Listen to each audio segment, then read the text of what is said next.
ఆంధ్రప్రదేశ్ రాష్ట్రంలో పొత్తులు మహిమలు చేయబోతున్నాయి. 2019 ఎన్నికల్లో చంద్రబాబు నాయుడు జనసేన బీజేపీతో కలిసి యథావిధిగా 2014లో పోటీ చేసిన విధంగా చేసుంటే జగన్మోహన్ రెడ్డి ఎట్టి పరిస్థితుల్లో ముఖ్యమంత్రి కాడు అని చెప్పి ప్రజలు, విశ్లేషకులు అందరూ భావిస్తున్నారు. కనుక పొత్తుల వల్ల చాలా లాభం ఉంటుంది. ఈ రాబోయే 2024 ఎన్నికల్లో పొత్తులు ఈ యొక్క రాజకీయ పార్టీల యొక్క విజయావకాశాలను కొత్త ప్రభుత్వం ఎవరు ఏర్పాటు చేయబోతారనే దాన్ని ప్రభావితం చేస్తాయి. 2019 ఎన్నికల్లో జనసేన పార్టీ 134 నియోజకవర్గాల్లో పోటీ చేసింది. సిపిఐ అప్పుడు జనసేన, సిపిఐ, సిపిఎం, బిఎస్పి 4 పార్టీలు కలిసి కూటమిని ఏర్పరిచారు కానీ అది బలహీన కూటమి. సిపిఐ 7 స్థానాల్లో పోటీ చేసింది, సిపిఎం 7 స్థానాల్లో పోటీ చేసింది. బహుజన సమాజ్ పార్టీ 24 స్థానాలు. అటు చేసి ఇటు చేసి మొత్తానికి 175లో జనసేన కూటమి 172 నియోజకవర్గాల్లో పోటీ చేసింది. ఇక వాళ్ళ ఓట్లు ఎలా ఉన్నాయంటే 72 నియోజకవర్గాల్లో జనసేనకు 10,000 పైన వచ్చినాయి. జనసేనకు 18 స్థానాల్లో 40,000 ఓట్లు పైగా వచ్చినాయి. ఇక 15 స్థానాల్లో 30,000 పైగా వచ్చినాయి. ఆ విధంగా జనసేన ప్రభావం రాబోయే 2024 ఎన్నికలను ప్రభావితం చేయబోతూ ఉంది. మనం ఒక్కసారి 2019 ఎన్నికలను మనం విశ్లేషిస్తే అప్పుడు ఏ నియోజకవర్గాలలో ఏ పార్టీకి ఎన్ని ఓట్లు వచ్చినాయి అని పరిశీలిస్తే 42 నియోజకవర్గాల్లో జనసేనకు తెలుగుదేశం పార్టీ రెండిటికి కలిపి వచ్చే ఓట్ల కంటే తక్కువ ఓట్లతోనే వైఎస్ఆర్సీపీ పార్టీ విజయం సాధించింది.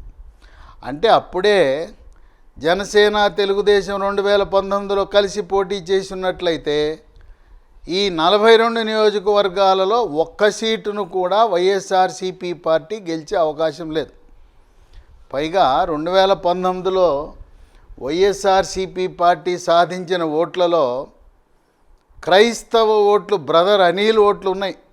చాలా కృషి చేశాడు బ్రదర్ అనిల్. మొత్తము ఆంధ్రప్రదేశ్ రాష్ట్రంలో ఉండే క్రైస్తవ సంఘాలనందరినీ ఒక తాటిపై తెచ్చి వాళ్ళందరికీ క్రైస్తవ బోధనలు, మత బోధనలు చేసి వాళ్ళందరినీ కూడా ఏకతాటిపై తెచ్చి జగన్మోహన్ రెడ్డికి ఓట్లు వేసేలా చేశాడు. గెలవగానే బావా నువ్వు చేసిన దానికి చాలా ధన్యవాదాలు, ఇక మీరు నిష్క్రమించవచ్చు, తెలంగాణ రాష్ట్రానికి మీరు, మీ సతీమణి షర్మిల, మా అమ్మగారు విజయం అందరూ కలిసి హాయిగా సుఖంగా హైదరాబాద్ నగరంలో, పక్క రాష్ట్రంలో, తెలంగాణ రాష్ట్రంలో లోటస్ పాండ్లో నివసించండి. మీకు ఎవ్వరికీ కూడా విజయంకి, షర్మిలకు, మీకు, బ్రదర్ అనిల్ ఎవ్వరికీ కూడా ఇక్కడ నేను ఏ పదవులు ఇవ్వదలుచుకోలేదు, నేనే ఉండాలి. ఇక్కడ ఒకరి మించి ఇంకా వేరే వాళ్ళు అధికారం శాసించే వాళ్ళు ఉండకూడదని రాజకీయ పండితులు చెబుతున్నారు. కనుక మీరందరూ కూడా హాయిగా సుఖంగా తెలంగాణ రాష్ట్రంలో నివసించిందని పంపించాడు. ఆ బ్రదర్ అనిల్ ఇప్పుడు కాంగ్రెస్ పార్టీలో చేరాడు. కనుక క్రైస్తవ ఓటర్లు వైఎస్ఆర్సీపీ పార్టీని వీడి బ్రదర్ అనిల్ వెంట కాంగ్రెస్ పార్టీకి వెళ్ళే అవకాశం ఉంది. దీంట్లో వైఎస్ఆర్సీపీ 2019 ఓట్లలో షర్మిల, విజయమ్మ ఓట్లు కూడా ఉన్నాయి. జగన్మోహన్ రెడ్డి 16 నెలల పాటు జైల్లో ఉంటే పార్టీని బతికించి పాదయాత్రను కొనసాగించిన, వీరోచితంగా పోరాడిన 2 మహిళలు, అమ్మ కూతుళ్ళు. రాత్రనక, పగలనక, ఎండనక, వాననక, కాళ్ళు బొబ్బలెక్కినా, మోకాళ్ళు నొప్పులైనా, పాదయాత్ర గొంతు బొంగురుపోయిన అమ్మ కూతుళ్ళు ఇద్దరు కూడా, విజయమ్మ, షర్మిల 16 నెలల పాటు కాళ్ళరిగేలా పాదయాత్ర చేసి వైఎస్ఆర్సీపీ పార్టీని బతికించడమే కాదు, 2019లో ఈ వైఎస్ఆర్సీపీ సాధించిన ఓట్లలో వాళ్ళ భాగం కూడా ఉంది. ఇప్పుడు విజయమ్మ, షర్మిల వైఎస్ఆర్సీపీ పార్టీని వీడి కాంగ్రెస్ పార్టీలోకి వెళ్ళటం వల్ల ఇక్కడ అప్పుడు 2019లో వచ్చిన వైఎస్ఆర్సీపీ ఓట్లకు గండి పడతా ఉంది. క్రైస్తవులు, విజయమ్మ, షర్మిల, వాళ్ళ అభిమానులు, మరి వాళ్ళందరూ కూడా వాళ్ళ దారి వాళ్ళు చూసుకోవడం వల్ల 2019లో వైఎస్ఆర్సీపీకి వచ్చిన ఓట్లు కూడా ఈసారి వచ్చే అవకాశం లేదని విశ్లేషకులు భావిస్తున్నారు. మీకు ఉదాహరణకు 42 నియోజకవర్గాలలో జనసేన, తెలుగుదేశం పార్టీ కలిపి 2 పార్టీల ఓట్లు వైఎస్ఆర్సీపీ కంటే అధికంగా ఉన్నాయి. ఒక 14 నియోజకవర్గాల్లో మీకు ఉదాహరణగా ఏ నియోజకవర్గంలో ఎన్ని ఓట్లు వచ్చినాయని చూపిస్తూ ఈ విధంగా పొత్తులు చాలా మహిమ కలిగినవి. ఈసారి 2 కూటములు, ఒంటరిగా YSRCP party, Janasena, Telugu Desam party, BJP ఒక కూటమి, మరొక కూటమి కాంగ్రెస్, సిపిఐ, సిపిఎం, బహుజన సమాజ్వాదీ పార్టీ, బీఎస్పీ. ఇప్పుడు ప్రస్తుత పరిస్థితుల్లో కాంగ్రెస్ పార్టీకి 1% ఓట్లు, సిపిఐకి 1%, సిపిఎంకి 1%, బహుజన సమాజ్వాదీ పార్టీ, బీఎస్పీ, ఏనుగు పార్టీకి 1%, 4% ఓట్లు ఉన్నాయి వాళ్ళకి. ఈ 4% కనీసం 2024 ఎన్నికల్లో 15% పెంచుకుని మన అదృష్టం ఇప్పుడు కాకపోయినా 2029 ఎన్నికల్లో విజయం సాధించాలి. అప్పుడు 2027 సంవత్సరంలో నియోజకవర్గాల పునర్విభజన జరగబోతూ ఉంది. 175 నియోజకవర్గాలు 225 కాబోతున్నాయి. ప్రతి లోక్సభ పరిధిలో కొత్తగా 2 అసెంబ్లీ సీట్లు రాబోతున్నాయి. ఇంకొక మార్పు ఏంటంటే 2029లో 33% మహిళా రిజర్వేషన్ అమలు కాబోతున్నాయి. ఆ కొత్త రాజకీయ వాతావరణంలో షర్మిల ఆధ్వర్యంలో కాంగ్రెస్ పార్టీ, ఆమె షర్మిల 2029లో ఈ కాంగ్రెస్ మహాకూటమి ఆధ్వర్యంలో ముఖ్యమంత్రి పగ్గాలను చేపట్టాలని, దానికి పునాదిగా 2024 ఎన్నికల్లో తన సత్తాను చాటాలని, బలాన్ని పుంజుకోవాలని ఈ 4 పార్టీలు కూటమిగా ఏర్పడి తమ యొక్క భవిష్యత్తుని రూపుదిద్దుకుంటున్నాయి. వైఎస్ఆర్సీపీ పార్టీ ఒంటరి పోరాటం. ఇప్పుడు మన నియోజకవర్గాల వారిగా చూస్తే ఆచంటలో వైఎస్ఆర్సీపీ పార్టీకి వచ్చింది 66,000, 66,000తో ఎమ్మెల్యే గెలిచేశాడు. టీడీపీకి 54, జనసేనకు 13, 67,000 వచ్చినాయి. అంటే వైఎస్ఆర్సీపీ కంటే అధిక ఓట్లు వచ్చి 2 విడివిడిగా పోటీ చేయటం వల్ల ఓడిపోయినారు. అమలాపురం వైఎస్ఆర్సీపీకి 72,000, టీడీపీకి 46, జనసేనకి 45. ఈ జనసేన, టీడీపీ కలిపి 91,000 వచ్చినాయి. ఇక 3 అనకాపల్లి వైఎస్ఆర్సీపీ పార్టీకి 73,000 వస్తే టీడీపీకి 65,000, జనసేనకు 13, 2 కలిపి 78,000 వచ్చినాయి. అవి కూడా వైఎస్ఆర్సీపీ కంటే ఎక్కువే. ఇక 4 అవనిగడ్డ వైఎస్ఆర్సీపీకి 78,000, టీడీపీకి 58,000, జనసేనకి 28. ఈ 2 పార్టీలు కలిపి 86,000 వచ్చినాయి. అభ్యర్థి మాత్రం 78,000తో గెలిచినట్టు ప్రకటించబడింది. ఇక భీమవరం 70,000తోనే గ్రంథి శ్రీనివాస్ గెలిచాడు. టీడీపీకి 54,000 వచ్చినాయి, జనసేనకు 62 వచ్చినాయి. ఈ 2 పార్టీలు కలిపి 1,16,000 వచ్చినాయి. కనుక ఆ రోజు కలిసి పోటీ చేస్తే ఈ గంధ్రి శ్రీనివాసు వైఎస్ఆర్సీపీ పార్టీ అడ్రస్సే ఉండేది కాదు. భీమిలి వైఎస్ఆర్సీపీకి 1,10,000 వచ్చినాయి. ఇక టీడీపీకి 92, జనసేనకి 24,000. 2 కలిపితే 1,16,000. అంటే 6,000 వీళ్ళ ఓట్లు ఎక్కువ ఉన్నాయి. ఇక నెక్స్ట్ మిగతా నియోజకవర్గాల్ని చూద్దాం. 2019 ఎన్నికల్లో ఏలూరు నియోజకవర్గంలో వైఎస్ఆర్సీపీకి వచ్చింది 72,000, టీడీపీకి 68,000, జనసేనకి 16, మొత్తం కలిపి 84,000 ఓట్లు వచ్చినాయి. గాజువాక ఇక్కడ పవన్ కళ్యాణ్ పోటీ చేశాడు. వైఎస్ఆర్సీకి 74,000తోనే గెలిచేశాడు. టీడీపీకి 55,000 వచ్చినాయి, జనసేనకి 56,000 వచ్చినాయి. మరి అక్కడ 1,10,000 ఓట్లు వచ్చినాయి అక్కడ రెండు పార్టీలు కలిపి.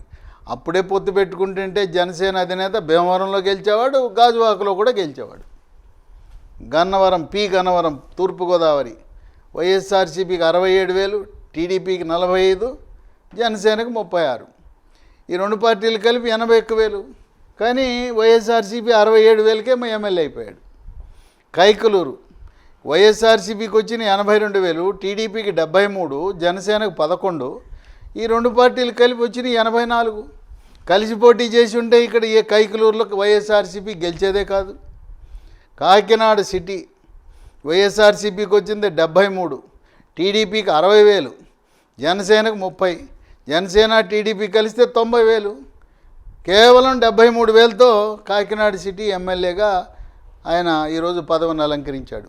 Kakinada rural YSRCP 74,000, TDP 65, Janasena 40. ఇక్కడ 105,000 ఓట్లు రెండు పార్టీలకు ఉంటే కేవలం 74,000తో అక్కడ ఎమ్మెల్యేకి ప్రకటించబడ్డాడు. ఆయన మంత్రిగా కూడా పనిచేశాడు. కొత్తపేట తూర్పుగోదావరి జిల్లా వైఎస్ఆర్సీపీకి 82,000, టీడీపీకి 78, జనసేన 35. ఈ రెండు కలిపితే 113,000 అయినాయి. ఇప్పుడు ఈ గణాంకాలన్నీ మనం పరిశీలిస్తే మనకు అర్థమైంది ఏంటంటే జనసేన తెలుగుదేశం పార్టీ కలిసి పోటీ చేస్తే తిరుగులేదు, అధికారంలోకి రావటం తథ్యం. చంద్రబాబు నాయుడు ముఖ్యమంత్రిగా, అలాగే పవర్ స్టార్ పవన్ కళ్యాణ్ ఉప ముఖ్యమంత్రిగా ఇద్దరు కలిసి రాష్ట్ర ప్రభుత్వాన్ని నిర్వహించే అవకాశం వస్తుంది. సరే, కొంతమంది సీట్లు త్యాగం చేయక తప్పదు. పట్టు విడుపు అనేది కావాలి.